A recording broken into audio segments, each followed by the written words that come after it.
अस्सलाम वालेकुम students. Last time बेटा हमने डिस्कस किया था law of conservation of momentum क्या है। लॉ ऑफ कंजर्वेशन मोमेंटम की इंपॉर्टेंस हमने बेटा डिस्कस की थी, उसकी हमने डिफरेंट एग्जांपल्स के बारे में स्टडी किया था। सबसे पहले बेटा हमने ये डिस्कस किया था कि law of conservation of momentum क्या है। Law of conservation of momentum mean हमारे पास जब दो या दो से ज़्यादा जब बॉडी एक दूसरे के साथ एक आइसोलेटेड सिस्टम के साथ इंटरेक्ट करती हैं तो उसका जो टोटल मोमेंटम है वो क्या रहना चाहिए बेटा, हमेशा कांस्टेंट रहना चाहिए। इसी को मैंने आपको बताया था कि इसको हम क्या कहते हैं, law of conservation of momentum कहते हैं। लॉ ऑफ कंजर्वेशन मोमेंटम के अंदर बेटा हमने उसकी एग्जांपल को डिस्कस किया था, ठीक है, एयर फील्ड बलून के बारे में। फिर हमने डिस्कस किया था हमारे पास सफ़ियर बॉल्स के बारे में। थर्ड एग्जांपल मैंने आपको बताई थी गन एंड बुलेट्स के बारे में। उसी टॉपिक को बेटा मैं कंटिन्यू करता हूँ। उसी की एग्जांपल नंबर 4 पेज नंबर बेटा 71 पे मैंने आपको बताया था कि रॉकेट एंड जेट इंजन क्या होता है। रॉकेट और जेट इंजन के बारे में मैं आपको बता रहा था कि ये थर्ड लॉ ऑफ न्यूटन के अंदर भी हमने डिस्कस किया था कि आपके पास ये रॉकेट और जेट इंजन क्या है।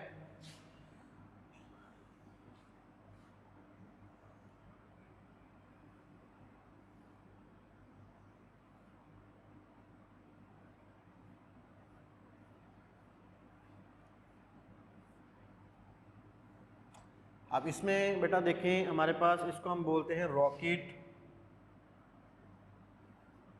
And jet engine. Rocket and jet engine के अंदर बेटा हमारे पास के दो मेन पार्ट होते हैं। इसको क्या बोलते हैं, हेड, और इसको हम क्या बोलते हैं, टेल।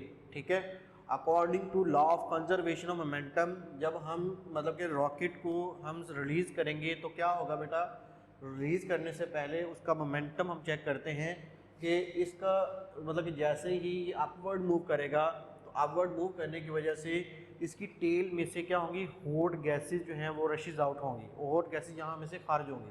तो हम इसलिए कहते हैं कि ये भी आपके पास क्या है, थर्ड लॉ ऑफ न्यूटन या लॉ ऑफ कंजर्वेशन मोमेंटम को फॉलो कर रहा है या उसको अप्लाई कर रहा है या उसके अकॉर्डिंग ये अपना काम कर रहा है।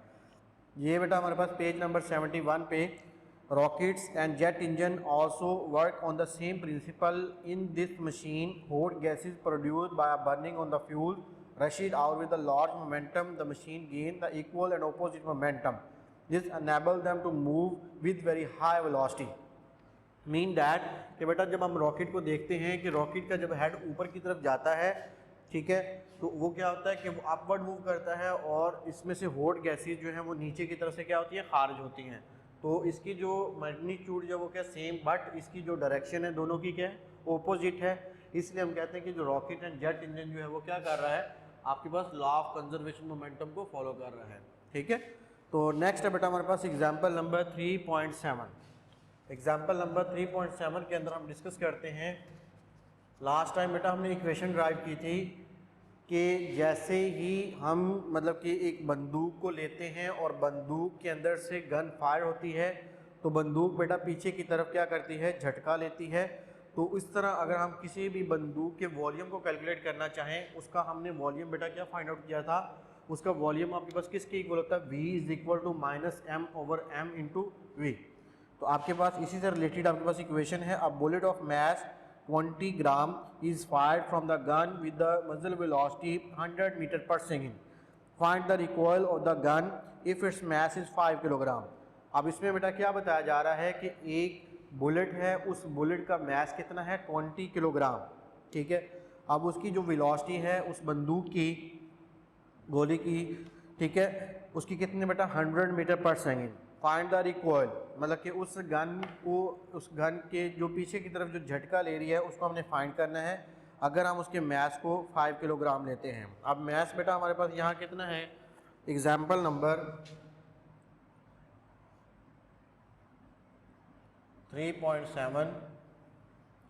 अब इसमें हम ये डिस्कस कर रहे हैं गिवन डाटा के अंदर बेटा मैस कितना है, 20 ग्राम, वेलोसिटी कितनी है, 100 मीटर पर सेकेंड, मैस ऑफ गन बेटा हमारे पास कितना है बोला, 5 किलोग्राम, और वॉल्यूम मतलब उसकी जो हमने स्पीड फाइंड आउट करनी है। तो ये आपके पास था इक्वेशंस के अकॉर्डिंग। हमारे पास सबसे पहले बेटा हम क्या करेंगे, इसको ग्राम से हम किलोग्राम में चेंज करेंगे। 20 multiply by 10⁻³ kilogram, 20 divided by 10³ kilogram, mean 20 divided by क्या करेंगे 1000 किलोग्राम। इसको मज़ीद हम सिंप्लीफाई कर लेंगे 0.2 किलोग्राम। तो इस तरह आप क्या करेंगे, उस मैस को, बंदूक के मैस को हम क्या करेंगे, बंदूक के अंदर जो गोली है उसके मैच को हम क्या करेंगे बेटा, ग्राम से किलोग्राम में कन्वर्ट करेंगे। ठीक है, तो हम क्या करेंगे, हमारे पास सबसे पहले हमने वॉल्यूम फाइंड आउट करना है। वॉल्यूम फाइंड आउट करने से पहले बेटा हम क्या करेंगे, हम इक्वेशन को देख लेते हैं सॉल्यूशन के अंदर। As we know that the volume of the gun is equal to minus, बेटा ये हमारे पास क्या होगा बोला, m/m इनटू ये क्या होगी हमारे पास इक्वेशन v। तो हम क्या करेंगे नेक्स्ट बेटा, इसी इक्वेशन को बेटा हम यूज़ करेंगे।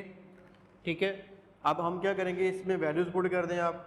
v is equal to maths बेटा हमारे पास कितना है 0.02 डिवाइडेड बाय, या सिंपली हम क्या कर लेते हैं, हम उसकी वेलोसिटी लेते हैं। वेलोसिटी बेटा कितनी है 100 मीटर पर second divided by mass of gun बेटा हमारे पास कितना मतलब 5 किलोग्राम। ठीक है, अब इन दोनों का मास मतलब कि इसका मास ग्राम में था, ठीक है, और मास ऑफ गन हमारे पास था किलोग्राम में। दोनों के मैसेज को बेटा हमने सेम रखना है। ठीक है, किलोग्राम में कन्वर्ट करेंगे तो देन मतलब कि हम इसको सॉल्व करेंगे। ये ग्राम में अगर एक वैल्यू हो और एक किलोग्राम में, तो हम इसको सॉल्व करेंगे। सबसे पहले हमने क्या करनी होती है, कन्वर्जन करने के बाद हम इसको रिजॉल्व करते हैं। तो इस तरह बेटा हमारे पास इसका जो वॉल्यूम है वो इसका कितना आया, इसकी स्पीड ऑफ गन कितनी आई हमारे पास, इसको सॉल्व कर लेते हैं।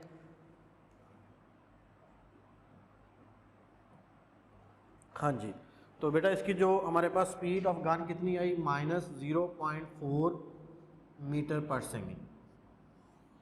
तो इस तरह हम बंदूक के वॉल्यूम को कैलकुलेट, या उसकी वेलोसिटी को कैलकुलेट कर सकते हैं। ठीक है, तो इक्वेशंस के अकॉर्डिंग हम उसको सिंपली सॉल्व कर रहे हैं। आपने क्या करना है, मास ऑफ बुलेट लिया, वेलोसिटी ली उसकी, उसका मास लिया, उसके बाद उसका हमने वेलोसिटी ऑफ हमने गन फाइंड करनी है। इक्वेशन हमारे पास गिवन है, सिंपली हम इन तीनों की वैल्यूज़ को बेटा क्या करेंगे, पुट करेंगे और इसको रिजॉल्व कर देंगे। नेक्स्ट है बेटा हमारे पास क्वेश्चन टॉपिक नंबर 3.3, फ्रिक्शन क्या है, the force that opposes the motion of the moving object. इसको बेटा हम क्या कहते हैं, इसको हम फ्रिक्शन कहते हैं। फ्रिक्शन की डिफाइन में लिखने लगा हूं, the force that opposes the motion of moving object is known as friction।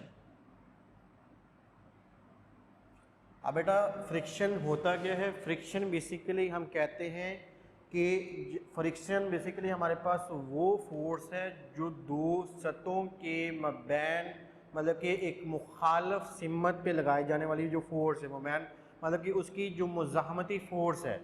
ठीक है, मतलब कि जब हम दो बॉडीज़ को देखते हैं, जिस तरह आप देख लें, फ़र्ज़ कर लिया कि अगर मैं ज़मीन पे चल रहा हूँ, ठीक है, जब ज़मीन पे चलूँगा, ज़मीन को पीछे धकेलने के लिए मुझे क्या चाहिए होती है, फ्रिक्शन चाहिए होती है। मैं ज़मीन पे खड़ा हूँ, ज़मीन मुझे क्या कर रही है, अपनी तरफ क्या कर रही है, अट्रैक्ट कर रही है।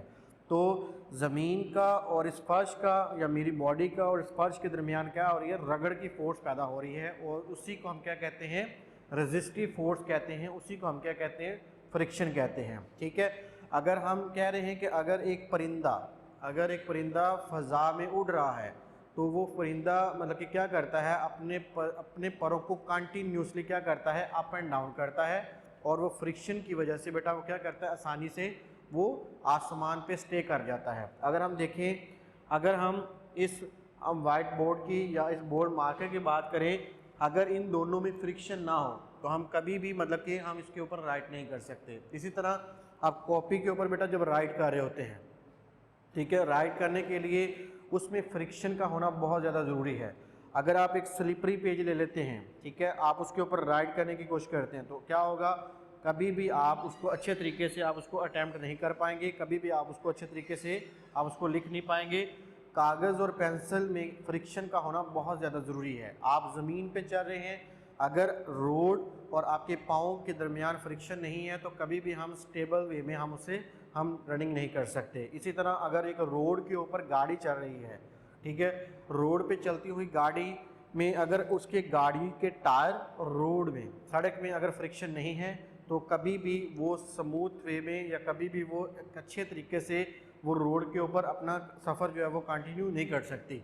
तो फ्रिक्शन बेटा जी क्या है कि हमारी बॉडी को स्टेबिलिटी प्रोवाइड करता है, एक मतलब कि एक रेजिस्टिव फोर्स प्रोवाइड करता है जिससे हम एक चीज़ को एक स्टेबल वे में परफॉर्म कर पाते हैं, ठीक है।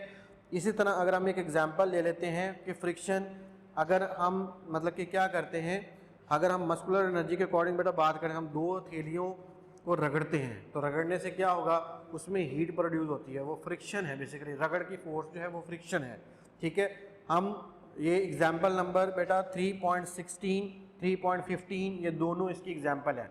मतलब ये देखें, अगर एक साइकिलिस्ट जो है वो मतलब कि बाइक या साइकिल को चला रहा है या एक राइडर जो है वो कोई भी चीज़ पे सफ़र कर रहा है, अगर मतलब कि उसके साइकिल या उसकी मोटरसाइकिल के टायर और रोड के दरमियान फ्रिक्शन नहीं है तो कभी भी वो सही से उसको स्मूथली सफ़र नहीं कर पाएगी।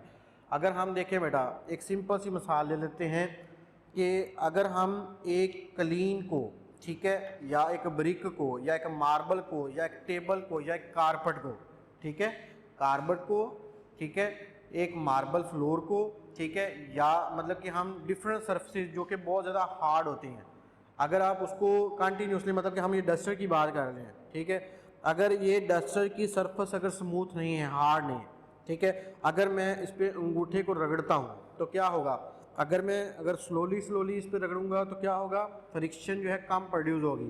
तो जैसे ही मैं ज़्यादा ज़ोर से इस डस्टर को प्रेस करूँगा इस अंगूठे की मदद से तो क्या होगा, इसमें मैक्सिमम फ्रिक्शन बेटा प्रोड्यूस होगी, ठीक है।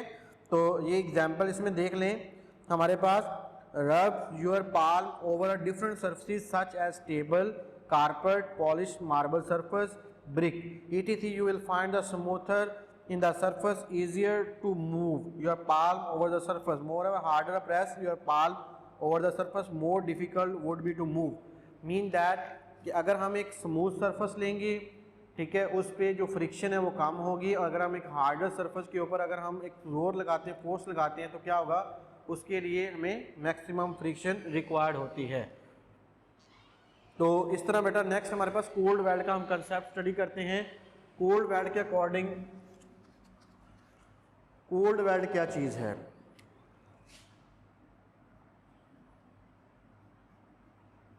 कोल्ड वेल्ड के अंदर बेटा हम ये स्टडी करते हैं कि सबसे पहले हम दो सरफेसेस को लेते हैं, ठीक है। अब इन दोनों के अकॉर्डिंग हम बात कर रहे हैं कि हमारे पास दो ब्लॉक हैं। अब इन दोनों ब्लॉक के अंदर बेटा क्या है कि हमारे पास हम एक मैग्नीफिकेशन, एक स्कोप, माइक्रोस्कोपिक लेते हैं। हम बेटा क्या करते हैं, एक माइक्रोस्कोपिक आई के ज़रिए इसको व्यू कर रहे होते हैं, ठीक है। अब इन दो स्लाइडिंग कंटैक्ट के दरमियान जो रगड़ पैदा हो रही है, मतलब आपने सिंपल सी बात है कि हमने क्या करना है, हमने दो ब्लॉक लिए, उन दो ब्लॉक की बेटा ये वाली जो उसकी पोजीशन है, इस पोजीशन को हम क्या कहते हैं, स्लाइडिंग कांटेक्ट, ठीक है।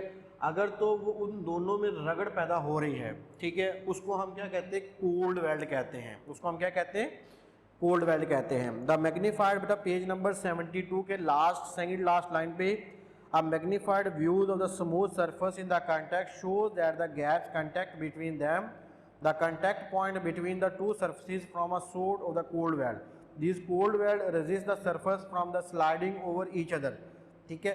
अब according to this, adding weight over the upper block increase the force pressing the surface together and hence increase the resistance. अब इसमें क्या है बेटा कि जैसे ही मतलब कि हम इन दो पॉइंट्स पे अगर हम देखें, जैसे ही हम इसकी सरफेस को बढ़ाते हैं तो कोल्ड वेल्ड के ऊपर जो बढ़ने वाली जो रेजिस्टेंस है वो भी क्या होगी, इंक्रीज होती है। तो ये बेसिकली कोल्ड वेल्ड का बेटा कंसेप्ट है। तो मैग्नीफाई व्यू मतलब कि अगर हम उसको लार्ज करके अगर उसको यूजली देखना चाहें तो हम उसको व्यू कर सकते हैं। पेज नंबर बेटा 73 पे आपके पास दो डेफिनेशन फर्दर हैं, वो कौन कौन सी हैं? Force of limiting friction and coefficient of friction. Force of limiting friction बेटा क्या है? The maximum value of friction, the maximum value of friction is called force of limiting friction, force of limiting friction. The maximum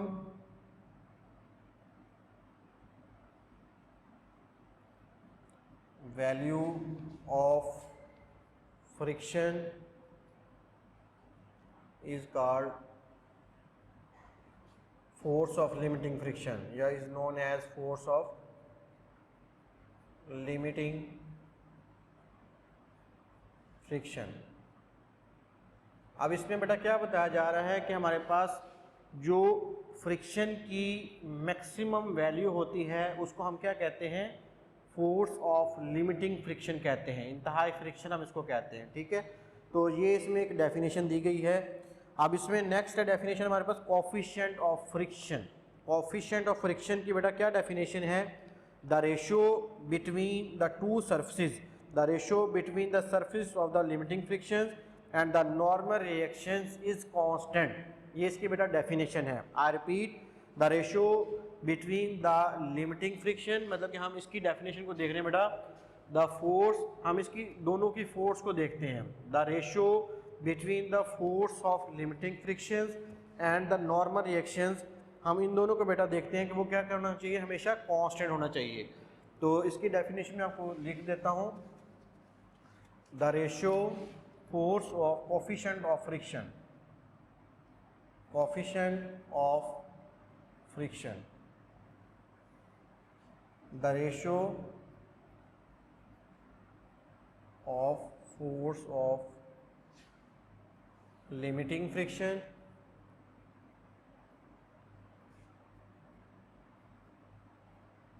and normal reaction remains constant.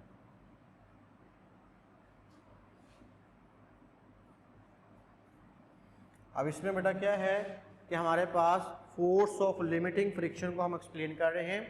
अगर हम इसकी mathematically form देखेंगे तो force of limiting friction आपके पास क्या बोला? Mu s, mu is equal to F S over बेटा हमारे पास क्या है? आर के इक्वल है। ठीक है, तो इस तरह अगर हम देखें मैथमेटिकली इसका फॉर्मूला क्या है? हमारे पास mu is equal to F S over R. अब यही इसकी फॉर्मूले के अकॉर्डिंग अगर इसकी डिफाइन देख रहे हैं, एफ एस बेटा यहाँ के आपके पास रेशियो आपके पास किन किन की है? रेशियो आपके पास है force of limiting friction, force of limiting friction and reaction. ठीक है, एंड नॉर्मल रिएक्शन, इसको हम क्या नाम दे रहे हैं? आर का नाम। इसको बेटा हम क्या नाम दे रहे हैं? आर का नाम दे रहे हैं। तो फॉर्मूला आप देखें, mu is equal to F S over r, where f s is the force of limiting friction and r is the normal reaction. अगर हम इसकी रेशियो बेटा देखेंगे, the ratio of force of limiting friction and reaction या normal reaction remains constant या always constant, that is known as coefficient of friction. अब देखें बेटा, अगर हम किसी भी बॉडी के अकॉर्डिंग अगर हम देखें, हमारे पास आर, अब इसके इधर क्या हो रहा है? डिवाइड, उधर जाके होगा मल्टीप्लाई। तो f s is equal to आपके पास यहाँ क्या होगा? F s is equal to mu r. अगर हम इस बॉडी को देखें जो इसके ऊपर फोर्स एग्जर्ट कर रही है, ठीक है, अब उसके ऊपर एग्जर्ट होने वाली जो फोर्स है, ठीक है, उसका जो रिएक्शन है वो अगर हम उसके मैच को एम कंसीडर करें और उसके वेट को बेटा हम क्या कंसीडर करें? M g. तो हमारे पास रिएक्शन आर किसके इक्वल होगा? एम जी के इक्वल होगा। तो हम इसकी जगह हम इसको रिप्लेस कर देंगे। तो हमारे पास इक्वेशन क्या बन जाएगी? F s is equal to mu m g. तो ये आपके पास क्या बन गया कि अगर आप किसी भी कोफिशिएंट ऑफ फ्रिक्शन की वैल्यू को या उसके मैथ को अगर आप कैलकुलेट करना चाहो तो हम इस इक्वेशन से हम कैलकुलेट कर सकते हैं। और इसी इक्वेशन से बेटा हम एक्सरसाइज के न्यूमेरिकल नंबर 3.10 को भी हम सॉल्व करेंगे। आपने क्या करना है, उसमें मार्बल फ्लोर या ब्रिक की आपके पास कोफिशिएंट ऑफ फ्रिक्शन गिवन है, मैथ्स भी गिवन है और जी की वैल्यू आपके पास फिक्स होती है। आपने उन तीनों को मल्टीप्लाई करना, आपके पास क्या आ जाएगी? उसकी कोफिशिएंट ऑफ फ्रिक्शन मीन उसकी लिमिटिंग फ्रिक्शन को भी हम कैलकुलेट कर सकते हैं। और बेटा टेबल नंबर नेक्स्ट है आपके पास पेज नंबर 73 पे टेबल है कि अगर हम कोफिशिएंट ऑफ फ्रिक्शन को देखें, ग्लास टू ग्लास कितनी होती है 0.9, ग्लास एंड मेटल की कितनी होती है 0.5 माइनस 0.7 तक, आइस एंड वुड की कितनी होती है 0.05। तो इस तरह आपने कम्प्लीटली ये सारा टेबल भी आपने याद रखना है और ये आपके एमसीक्यूज़ के लिए इम्पोर्टेंट है। ठीक है, नेक्स्ट है बेटा हमारे पास अगर हम ज़मीन पे चल रहे हैं तो उसके लिए में फ्रिक्शन रिक्वायर्ड है। तो यही वो चीज़ आ गई कि एक एथलीट शूज़ ले लें, ठीक है, और एक आप नॉर्मल जॉगिंग शूज़ ले लें। ठीक है, एक जॉगिंग शूज़ है और एक एथलीट शूज़ है। आप जब कभी एक बंदा दीवार पे चढ़ना चाह रहा है तो उसके लिए जो बेस्ट शूज़ हैं वो कौन से हैं, एथलीट शूज़ हैं। और अगर आपने रनिंग करनी है उसके लिए आपके पास क्या है, जॉगिंग शूज़ हैं। तो आप ये देखें कि जो मैक्सिमम जो फ्रिक्शन है वो किस में होती है, वो आपके पास बेटा जो ये दो क्विज़ के अंदर देखें, which shoes is offer less friction, which shoe is better for the walking on the track and which shoe is better for the jogging.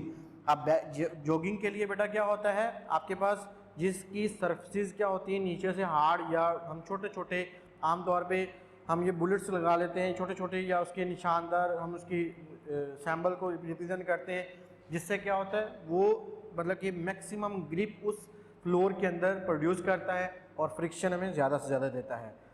Rolling friction के अंदर बेटा हमारा टॉपिक है why rolling friction is less than sliding friction. ये बेटा topic के अंदर second paragraph के ऊपर आप क्वेश्चन राइट करेंगे, why rolling friction is less than sliding friction.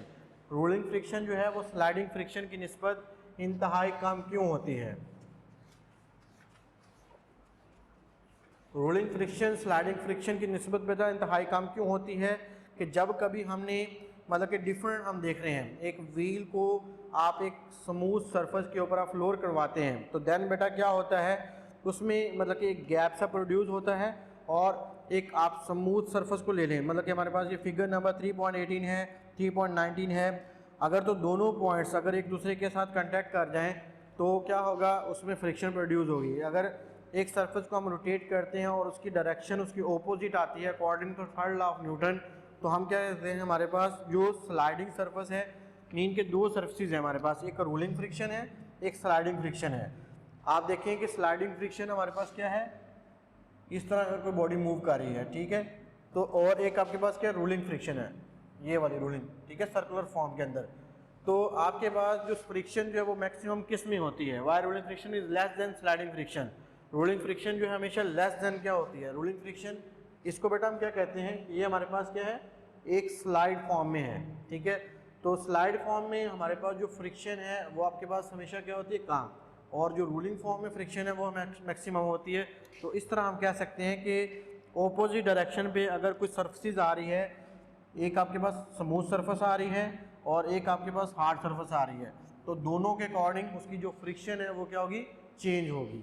तो इसका बेटा आंसर जो है वो आप हाईलाइट करें, when the axle of the wheel is pushed, the force of friction between the wheel and the ground at the point of the contact providing the reaction force। ठीक है, जब हम एक्सल या व्हील को push करते हैं तो वो हमें फोर्स ऑफ फ्रिक्शन प्रोवाइड करता है और व्हील और ग्राउंड के बिटवीन। तो वो यही कहना चाह रहा है कि उसका जो रिएक्शन फोर्स है उसकी कंटैक्ट पॉइंट की हमेशा क्या होगा, ओपोजिट होगा, ठीक है। जिस वजह से वो कहता है कि the wheel without rupturing the cold weld, तो बगैर टूटे जो है वो कोल्ड वेड जो है वो अपनी रोटेशन को कंटिन्यू रखता है। इसी वजह से हम क्या कहते हैं कि रूलिंग फ्रिक्शन जो है वो हमेशा स्लाइडिंग फ्रिक्शन से कम होती है। तो ये था बेटा इसके अंदर आप rules without rupturing the cold वेड, यहाँ तक इसका आंसर है, यही आप इसको तैयार करेंगे। नेक्स्ट है हमारे पास braking and skidding. Braking and skidding में क्या फ़र्क है, ठीक है, ये इंशाल्लाह हम ये टॉपिक बेटा कल देखेंगे। तो कल तक के लिए बेटा इसको आप अच्छे से तैयार करें, इंतहाई इम्पोर्टेंट ये सारे के सारे आपके आज वाला जो टॉपिक था शॉर्ट क्वेश्चन के अकॉर्डिंग इम्पोर्टेंट था। इसमें ये क्वेश्चन जो है सबसे पहले वो ये है कि आपने जो लास्ट टाइम जो टॉपिक पढ़ा था law of conservation of momentum, law of conservation momentum, उसकी डेफिनेशन पेपर में अलग से आ सकती है, आइसोलेटेड सिस्टम की डेफिनेशन पेपर में अलग से पूछी जा सकती है। अगर लॉन्ग में पूछा जाए तो आपको कंप्लीट जो है वो क्वेश्चन तैयार होना चाहिए। इसी तरह बेटा इसमें जो क्वेश्चन है वो दो क्वेश्चन बनते हैं, एक why law of conservation is important for us and when gun is fired it recoils and why। ठीक है, उसके बाद बेटा आज का जो टॉपिक पढ़ा हमने उसमें आपसे एक क्वेश्चन पूछा जा सकता है कि व्हाट इज़ फ्रिक्शन या डिफाइन फ्रिक्शन, गिव 2 एग्जांपल। कोई भी आप 2 एग्जांपल से आप इसको तैयार कर सकते हो। पेज नंबर 73 से बेटा हमने पढ़ा है कोल्ड वेल्ड के बारे में। कोल्ड वेल्ड क्या है उसका कंसेप्ट आपको कंप्लीट पता हो। उसके बाद हमने पढ़ा फोर्स ऑफ लिमिटिंग फ्रिक्शन, इसकी आप डेफिनेशन करेंगे। कोफिशिएंट ऑफ फ्रिक्शन, इसकी डिफाइन और इसकी मैथमेटिकली फॉर्म करेंगे। और उसके बाद जोगिंग फ्रिक्शन, जोगिंग हमारे पास हमारे शूज़ है, ठीक है, और एथलीट शूज़ है, किस में मैक्सिमम फ्रिक्शन प्रोड्यूस होती है, ये सारा आपको क्लियर होना चाहिए। और पेज नंबर बेटा 74 पे है, मतलब इसमें क्या लिखा गया है कि wire rolling friction is less than sliding friction. सिर्फ और सिर्फ आप इसमें से एक शॉर्ट क्वेश्चन अच्छे से तैयार करेंगे। और नेक्स्ट इंशाल्लाह बेटा हम मिलेंगे। नेक्स्ट का टॉपिक हमारा पास जो है braking and skidding and advantages and disadvantages of friction and how to reduce the method of reducing friction. ये कंप्लीट हमारे पास है कि आप किन तरीक़ों से फ्रिक्शन को यूज़ करके आप मतलब कि किन मेथड को अप्लाई करके आप फ्रिक्शन को रिड्यूस कर सकते हैं। तो कल तक के लिए बेटा अल्लाह हाफिज़, अस्सलाम वालेकुम।